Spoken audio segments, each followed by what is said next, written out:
જય સ્વામિનારાયણ. જય સ્વામિનારાયણ. જય સ્વામિનારાયણ. સારું છે ને? तुम हमारा ब्लॉग देखते हैं तो कैसा लगा? बहुत अच्छा लगता है. लाइक करो, शेयर करो, सब्सक्राइब करो. જય સ્વામિનારાયણ. ઉરિયા નાખવાનું કામકાજ ચાલુ કરી દીધું છે. આજે ગઈકાલનો વરસાદ બંધ થઈ ગયો છે. ઉરિયા ખાતર નાખવાનું ચાલુ કરી દીધું છે કામ. આ ટપકનો કપાસ છે. સાચો કપાસ તો બહુ નાનો છે, એમાં નિશારા ક્યાંક ક્યાંક બળી ગયા છે. એ પછી ચોપવા પડશે. એ ચોથી વાર ચોપવાના છે. એ હવે ક્યાંક ક્યાંક બહુ વાંધો નથી આવ્યો.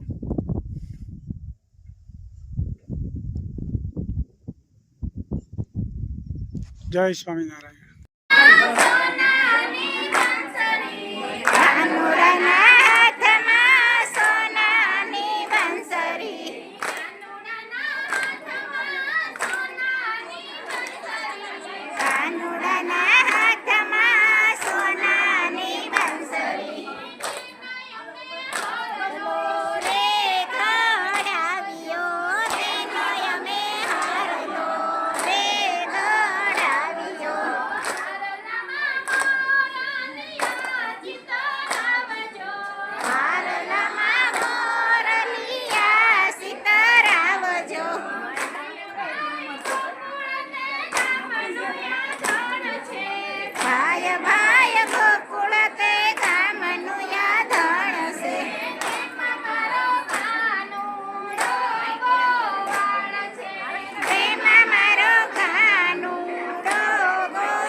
બની રહી છે તીખી સેવ બનાવી. તીખી સેવ.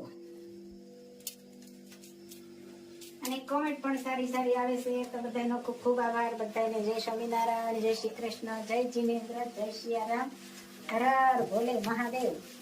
અને મસ્ત મજાની પોચી સેવ. સરસ મજાની સેવ બની રહી છે ભાઈ. મારી રેસીપીમાં ક્યાંક ને ક્યાંક નવું રોજ દરરોજ હોય. હા, રેસીપી નવી નવી થોડી થોડી થોડી તૈયાર ઘી હોય શાકમાં. તો શાકમાં તો રેસીપીમાં તો બે ત્રણ દી એની જ આવતું હોય. હા, અને આ અલગ અલગ. ખૂબ સરસ મજાની બહેનો બધી કોમેન્ટ કરે છે. બધી બહેનોનો ખૂબ ખૂબ આભાર. બધાને જય હમણાં સ્વામિનારાયણ. તો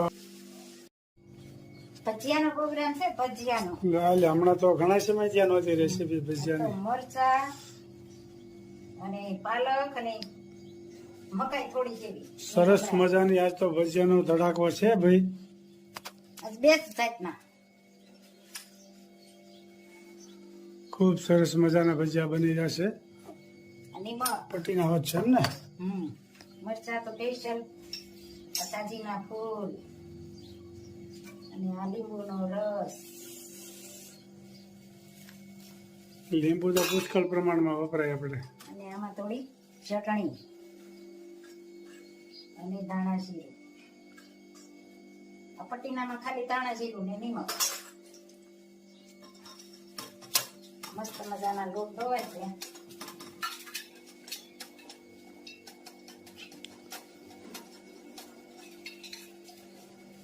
સરસ મજાના ભજીયાની રેસીપી છે તો.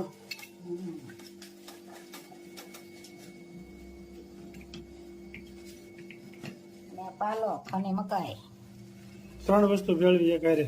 હમ બેનો કોમેન્ટ કરજો કેમ અમારા ભજીયા બને છે. તમે બનાવતા જ હોય પણ નોખી નોખી સિસ્ટમ હોય બનાવવાની. બધાને અલગ અલગ હોય ને રેસીપી. બધાની રેસીપી અલગ અલગ.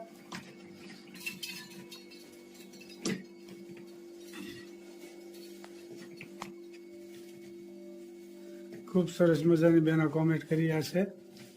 સરસ મજાના ભજીયા બને છે, પણ કોમેન્ટ પણ સારી સારી કરી રહ્યા છે. તો બધાને ખૂબ ખૂબ આભાર. બધાને જય સ્વામિનારાયણ, જય શ્રી કૃષ્ણ, જય જીનેન્દ્ર, જય સિયારામ, હર હર ભોલે મહાદેવ ને જય જલારામ બાપા. સરસ મજાના બની રહ્યા છે. સરસ મજાના ભજીયા મળ્યા છે બનવા. વાહ. ગોટા જેવા હો, હમ તૈયાર હતા ને થઈ ગયા એટલા છે. સરસ મજાના ભજીયા તૈયાર થઈ રહ્યા છે. આપ જોઈ શકો છો મિક્સરમાં છે મરચા, પાલક, મમરા, મકાઈ. મકાઈ 4-5 જાતનું ભેળ્યું છે ભાઈ. ઊંધિયા શાક જેવું. ઊંધિયા શાક જેવું. કુંદન બેન ને કે સ્ટેટ સુગંધ તો મુંબઈમાં આવી. વર્ષાબેન સોની, હા. રીટાબેન ને રેખાબેન ને ભારતીબેન ને ખૂબ બધા ભજીયાની રેસીપીની ખૂબ સરસ મજાની કોમેન્ટ કરતા હોય છે બહેનો. બધી બહેનોનો ખૂબ ખૂબ આભાર. આ ટાઈપના બને છે બહેનો, કેજો કેમ બને છે કઈ તો. તમે કેવી રીતે કરો છો એ હા. કોમેન્ટમાં કહેજો. અને ફેરફાર લાગતો હોય તો અમને કહેજો પાછા. હા જરૂર. એમ ન થાય કે એની ક્યાં કોમેન્ટ કરવી, સારા છે નબળા છે ઈ.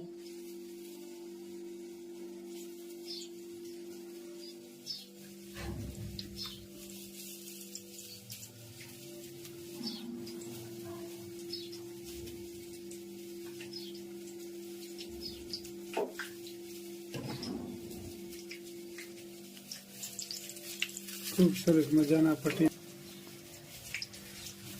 મસ્ત મજાના તળાઈ રહેશે અને ચાટની ચટણી પણ ખૂબ સરસ મજાની બની રહી છે. ખજૂર આંબલી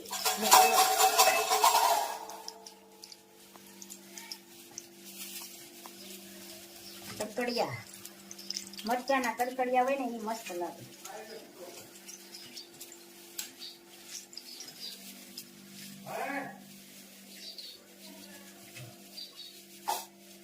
સરસ મજાના ભજીયા તૈયાર થઈ ગયા છે. આ તો ચકલી જેવી સાંજ છે. મરસું એ ટાઈપ નું હોય ને. સરસ મજાના ભજીયા ગરમા ગરમ તૈયાર થઈ ગયા ને જમવા પણ બેસી ગયા. કેમ બેના?